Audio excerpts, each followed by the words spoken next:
Estamos presentando a las 7 a.m. Gracias por continuar con nosotros. Vamos ahora a iniciar nuestro segmento de entrevista y el día de hoy nos acompañan dos candidatos a diputados. Ellos nos van a contar qué plan tienen al frente del organismo legislativo. Son ellos Javier Hernández, quien ocupará o es candidato en la primera casilla del listado metropolitano por la UCN, y Javier Monterroso, quien ocupa la segunda casilla del listado metropolitano, todos.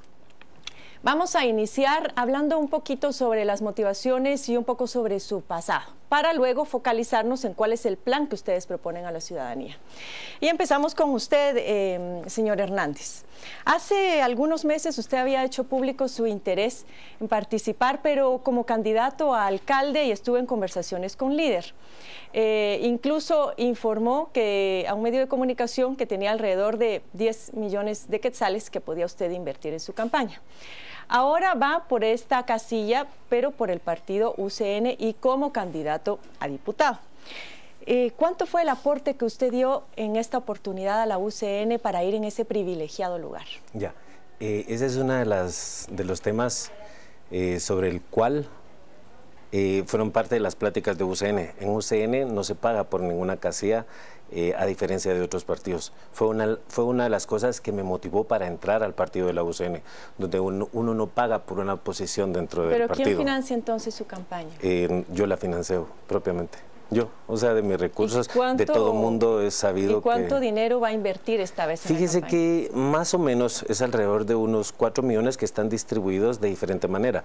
Uno es el apoyo a mi campaña, otro es el apoyo a el área del occidente, que estoy trabajando, el área de occidente me fue asignada, y la otra es directamente al aporte del partido político, que anda alrededor de 4 millones en total. Ahora, cuando usted habló en ese momento de los 10 millones para invertir en campaña electoral, pues se causó cierta suspicacia porque eso ya rebasaba el techo que establece la ley electoral para el financiamiento privado. Es decir, ¿usted desconocía la ley en ese momento cuando habló de los 10 millones? No recuerdo hablar de 10 millones. El día que se anunció la convocatoria, que fue a principios de mayo en el Teatro Nacional, ese día a un medio dije que lo que yo iba a invertir en mi campaña era alrededor de 4 o 5 millones. Bueno, no está recuerdo haber dicho 10. ¿Sí? Le dio la entrevista al periodista Alexis Batres de Soy 502. Bueno, o sea, ¿fue para diputado?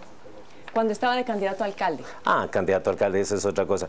Y de una vez cabe aclarar el por qué ya no voy a candidato a alcalde. O sea, ¿por qué no voy? Pero igualmente, es decir, el techo es el techo y aplica para alcaldes como para diputados. Y ese monto sobrepasaba el techo establecido por la ley. Sí, ok. No voy para candidato a alcalde porque no poseo un presupuesto de 50 millones de quetzales, que es lo mínimo requerido para poder competir contra el sistema y aparato que posee el señor alcalde de propaganda en la actualidad. Por eso fue que decliné mi candidatura como candidato a alcalde. El punto acá era justamente eso, es decir, una declaración donde usted dice que dispone de 10 millones que sobrepasa lo establecido por ley. Pero pasemos al siguiente tema, y es que todavía está en la memoria de los guatemaltecos una avioneta que fue retenida en Costa Rica y que transportaba drogas.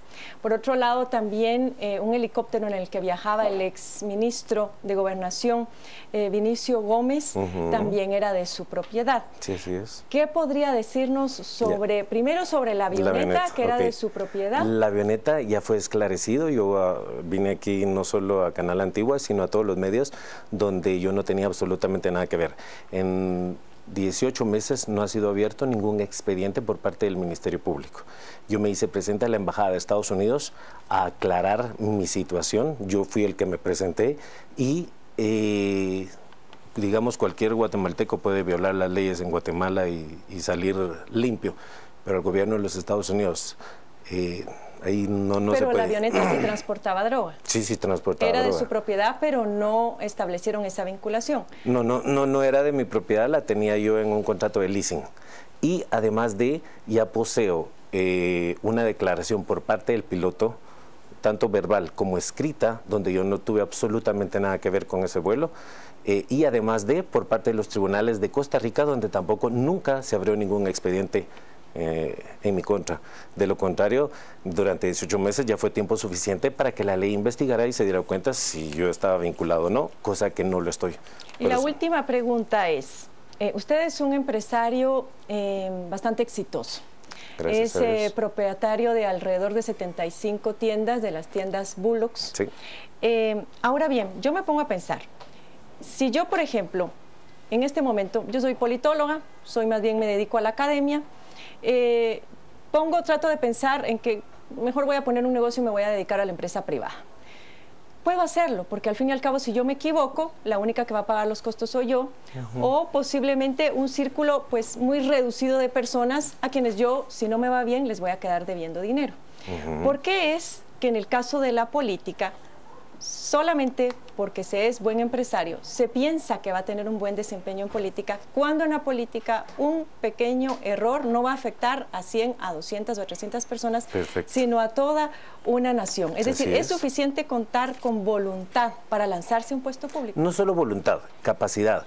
Yo siempre lo he dicho, cualquier persona puede ser político, mas no cualquier persona llega a ser un empresario exitoso. O sea, las capacidades de un empresario son las que le permiten alcanzar el éxito. Entonces, ¿qué necesitamos como administrador público? La capacidad, 1. 2, la integridad. 3, el poder conformar equipos de trabajo, el saber delegar. Entonces yo creo que, regreso al mismo punto, o sea, cualquier persona llega a ser político.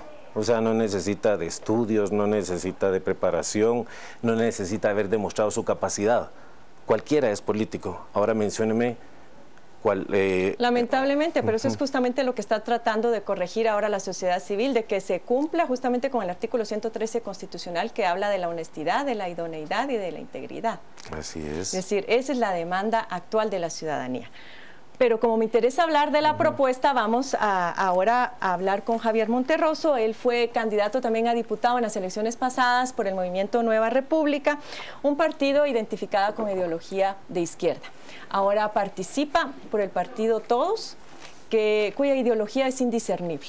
Es decir, ¿cuáles fueron esos principios, esos valores que finalmente lo convencen para participar con este partido político que aparentemente es un híbrido ideológico?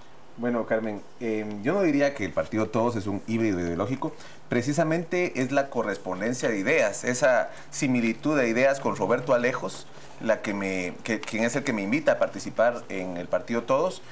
Conversamos varias veces con él y llegamos a varios puntos de entendimiento, principalmente por la necesidad de una reforma del Estado. La reforma política, jurídica del Estado de Guatemala es lo que nos une al partido Todos. Por eso yo ingreso, me abren las puertas sin ninguna condición y me piden que colabore con ellos en el tema de los que nosotros sabemos, que hemos venido trabajando mucho tiempo: la reforma política del Estado, la reforma de la ley electoral y de partidos políticos, la reforma del sistema de justicia, todas estas reformas que ahorita la ciudadanía está pidiendo, ¿verdad? Una mejor forma de elección de jueces y magistrados, una mejor forma de elegir a los mismos diputados, un mejor desempeño de los diputados en el Congreso, pasa por una reforma política del Estado, y el partido Todos precisamente es el que más los últimos años en el Congreso impulsado la ley electoral y de partidos políticos. Se presentó también una propuesta de reformas constitucionales al tema de elección de magistrados y jueces que fue impulsada también por las universidades y por ACIES. Entonces hay correspondencia de ideas. Precisamente por eso nos conocemos con Roberto, porque habíamos impulsado procesos, la ley de carrera del Ministerio Público y otros. Entonces ahí encontramos ese clic, esa correspondencia, y por eso me interesa el partido Todos, porque es un partido con propuesta. Ideológicamente, el partido Todos se califica como socialdemócrata, y yo también personalmente me considero socialdemócrata. Ahora bien, me imagino que las críticas han sido numerosas en el hecho de que usted esté participando con Alfonso Portillo, porque estamos viviendo en un momento en donde la gente no admite puntos medios, es decir, o está a favor de la corrupción o está en contra de la corrupción. ¿Qué respuesta da usted a quienes critican su decisión de ir por este partido? Bueno, el partido Todos decidió postular a Alfonso Portillo en el listado nacional. Yo voy en el Distrito Central, son dos listados diferentes. Definitivamente Alfonso Portillo ya lo ha dicho claramente, él se equivocó y pagó un tiempo en la cárcel por ese error que cometió. En el partido todos estamos totalmente en contra de la corrupción, a favor de la transparencia. Tenemos una agenda legislativa a impulsar en el Congreso que incluye, por ejemplo, la ley de probidad y responsabilidad de funcionarios públicos, para que todos los funcionarios públicos, antes de entrar a ejercer cualquier tipo de cargo, tengan que presentar su declaración jurada patrimonial, para que no pase precisamente lo que está pasando hoy con Roxana Valdetti. Entonces, mi compañero aquí, si es electo diputado, tiene que decir cuánto tienen todos sus bienes, cuál es el monto de sus empresas, igual cualquier diputado, igual cualquier alcalde, igual cualquier persona, pero tiene que ser pública esta declaración. Actualmente no es pública, entonces, precisamente para combatir la corrupción necesitamos entrar al Congreso. Solo desde el Congreso se puede combatir realmente el tema de corrupción. Yo lo sé por experiencia desde el Ministerio Público, intentamos muchas veces perseguir el tema y es muy difícil. Actualmente los casos de CICIG, por ejemplo, que están vinculados con corrupción, están caminando bien, pero en algún momento va a conocerse los criterios de los jueces en esta materia, los documentos, la capacidad del Ministerio Público y de la CICIG de entrar a conocer las declaraciones patrimoniales. Esto actualmente no se puede porque la Contraloría General de Cuentas es una institución muy débil. Vamos a seguir hablando sobre las propuestas, pero ¿cómo se defiende usted de las acusaciones de Aníbal García el año pasado? En el sentido, Aníbal García ahora es candidato presidencial por el partido por el cual usted corrió en las elecciones pasadas, por el MNR.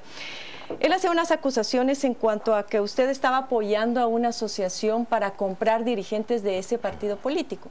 ¿Qué puede decirme sobre eso y por qué terminó tan mal la relación con García? Bueno, creo que ese punto no es tan importante, pero en principio nosotros intentamos hacer un partido político que se llamaba Movimiento Nueva República, más o menos en el 2011, desafortunadamente, antes, 2008. Desafortunadamente hubo muchas diferencias. Yo salí del partido político Movimiento Nueva República y puedo comprobarlo, me desafilié del partido político Nueva República desde que entré a trabajar al Ministerio Público, porque no podía estar trabajando en el Ministerio Público y participar en política, está prohibido por la misma ley orgánica del Ministerio Público. Entonces yo me desafilié al partido, entiendo que tuvieron diferencias muy fuertes con personas muy afines a nosotros. Esas diferencias han llegado a tribunales, a discusiones en el Tribunal Supremo Electoral, pero yo me desligué del Movimiento Nueva República desde que entré al Ministerio Público. Pero definitivamente soy cercano a personas que han tenido diferencias con él. Entonces diría yo que esas diferencias se han, se han volcado contra mí como una persona más o menos pública. Y finalmente, ¿quién lo financia? El financiamiento que yo tengo, que vamos a utilizar para la campaña política, es mi financiamiento, pero también de amigos, profesionales, empresarios, pero los aportes de cada uno de ellos no sobrepasan 10,000, 5,000 quetzales. En el caso mío también, pues el trabajo que he desarrollado como profesional es lo que estamos aportando al financiamiento. Muy bien, pasemos ahora a la propuesta. Es decir, uno de los clamores ciudadanos es la desaparición del listado nacional de diputados. Entiendo que no los dos van por el listado nacional, pero ¿qué opinan ustedes de esta decisión? Es decir, ¿cómo defender o cuál es su opinión sobre este listado nacional? ¿Conviene o no conviene? Muy rápidamente para que nos dé tiempo de agotar otras preguntas. Lo que conviene es una reducción del número de candidatos, del número de las casillas que existe dentro del Congreso Nacional. Pero el tipo de listado, ¿qué propone usted? Una reducción a ese número de candidatos que... Porque una cosa es reducir el número de diputados al Congreso de la República, que justamente ese ha sido también un clamor popular, actualmente son 158. Sí. Hay una propuesta que está ya avalada por la Corte de Constitucionalidad, en donde el Congreso dice, bueno, que no sean 158, sino 160. Pero eso únicamente fija el número de diputados, pero no toca el tema de los listados. El tema de los listados, o sea, sí debe haber una representatividad. Lo que pasa es que no existe dicha representatividad por parte del diputado electo de ese departamento. Pero listado cerrado, bloqueado, listado abierto. Lo que sucede es que hay que redefinir toda la forma de elección de diputados. El listado nacional no tiene sentido en un país que no tiene dos cámaras de representantes. Pareciera que fuera una reminiscencia de un sistema distinto, donde hubiera diputados de primera cámara y segunda cámara. El diputado por listado nacional, por lo general, son las élites de los partidos políticos. En un sistema que tenemos que avanzar, tenemos que ser más representativo al diputado del distrito. Tenemos que tener distritos más pequeños. Por ejemplo, en el departamento de Guatemala, Guatemala. Actualmente se exigen 19 diputados por todo el departamento, pero una reestructuración de los listados tendría que decir, por ejemplo, que el listado de Misco elija un número determinado de parlamentarios, que hay un distrito que es Villanueva, que son los municipios más grandes, que elijan sus propios diputados. En la ciudad de Guatemala, que se elijan diputados en base a distritos más pequeños. Las listas uninominales también tienen que plantearse. No solo es el partido el que hay que votar, sino la persona. Entonces sí se necesita ahí una reforma muy fuerte, pero esa reforma sí lleva a una reforma constitucional, que también se puede hacer no solo por Asamblea Nacional Constituyente, sino también por el propio Congreso de la República, ratificado en consulta popular. Justamente esta demanda por reducir el número de diputados en el Congreso tiene que ver con la insatisfacción ciudadana con el desempeño. De las 3 funciones tradicionales y clásicas del Congreso de la República, de todo organismo legislativo, ¿cuál es la que usted considera más importante? Dentro de las 3 funciones básicas y clásicas del organismo legislativo, ¿cuál es la más importante? Yo diría que velar porque realmente se cumpla la Constitución. Estaba yo leyendo la Constitución y el problema, o sea, no hay que darle demasiadas vueltas. Simple y sencillamente no existen los mecanismos ni los procedimientos para que se lleve a cabo y se cumpla con la Constitución. Es decir, la función de control del organismo legislativo y fiscalización. Sí, o sea, el que cada artículo sea cumplido. O sea, la Constitución es linda, es bonita, mas no se está cumpliendo con ella. ¿Y para usted? Bueno, yo creo que un legislador tiene varias funciones en el Congreso de la República. Por un lado hay que ver la fiscalización, por supuesto que es importante ver cómo se gastan el presupuesto del organismo ejecutivo, cómo se ejecuta ese presupuesto, cómo funcionan las instituciones, cómo se implementa no solo la Constitución, sino las otras leyes. Definitivamente hay que hacer transformaciones estructurales del país. ¿Cómo mejoramos la eficiencia, la efectividad del trabajo legislativo? Definitivamente para mejorar el trabajo legislativo tenemos que tener mejores diputados. O sea, es un organismo colegiado que se basa en las personas. Pero eso requiere también mejores partidos políticos. Exacto, pero la lucha se hace desde adentro. La lucha de la sociedad desde afuera es positiva, pero también tenemos que involucrarnos en los partidos políticos. Precisamente por eso yo me involucro por segunda vez como candidato a diputado, porque creo que los cambios se hacen adentro. Si no estamos en el Congreso, si no hacemos los cambios estructurales en el Congreso, y la otra función, precisamente por eso, es que hay que legislar, hay que reestructurar el Estado. Hay que aprobar una serie de leyes, modificaciones al mismo Congreso, porque no puede ser posible que se pasen en interpelaciones permanentes y eso estanque la labor del Congreso. Este que tenemos hoy es el peor Congreso de la historia de Guatemala este año, porque tenemos un Congreso que no se ha reunido más que para conocer la renuncia de la vicepresidenta y el nombramiento del nuevo vicepresidente. Pero el Congreso ha estado totalmente inactivo y hay muchísimas leyes que la misma ciudadanía está levantando, principalmente la ley electoral de partidos políticos. Vamos justamente sobre esa.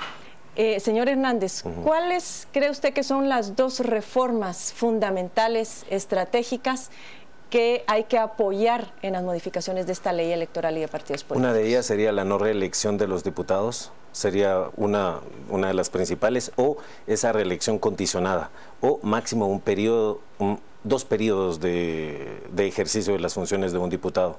Esa sería la número 1. Y la número 2, como ya se dijo, es la reducción del número de diputados que existen. Y algo que es importante y que no se ha tomado en cuenta dentro de la ley de reforma electoral es el que los diputados sean electos individualmente, no por listados, ya que esto tiende a... Desde ahí empieza la corrupción. En una casilla, tradicionalmente en los partidos, una casilla viene y es vendida por valores de $1 millón, por ahí es un promedio, unas más arriba, otras más abajo. Y a la hora de elegir, usted elige por la primera persona. Es como ahorita, el señor Portillo va a venir y va a aportar un determinado número de candidatos en la lista nacional. Para que exista una verdadera representatividad, debería ser de forma individual. Sí, aunque eso requeriría que nuestros distritos electorales fueran muy pequeños, porque con distritos electorales como el que tenemos actualmente es imposible que los guatemaltecos conozcan a los nombres que van en esas casillas, con lo cual la reforma parece que tendría que ser más integral. Solamente una, muy rápidamente, dígame, ¿sí o no al antejuicio a los diputados?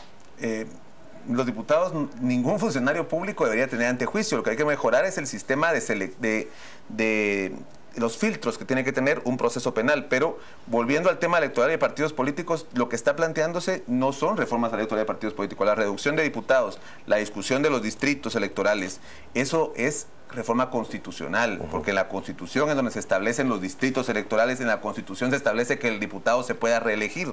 Entonces tenemos que hacer reformas a la Constitución que son posibles de hacer por el propio Congreso o bien convocar una Asamblea Nacional Constituyente. En el tema de la ley electoral y de partidos políticos, lo más importante es tener que el Tribunal Supremo Electoral tenga de verdad capacidad para auditar a los partidos, de que no estén gastando más allá del techo presupuestario, que puedan tener sanciones también efectivas y de cumplimiento el Tribunal Supremo Electoral, no que un partido es sancionado y después va a pasar un año en la Corte Suprema de Justicia y después a la Corte de Constitucionalidad para quitarle la sanción. Ya, se nos ha terminado el tiempo. Agradecerles a ambos y nos vamos entonces en este momento a un corte.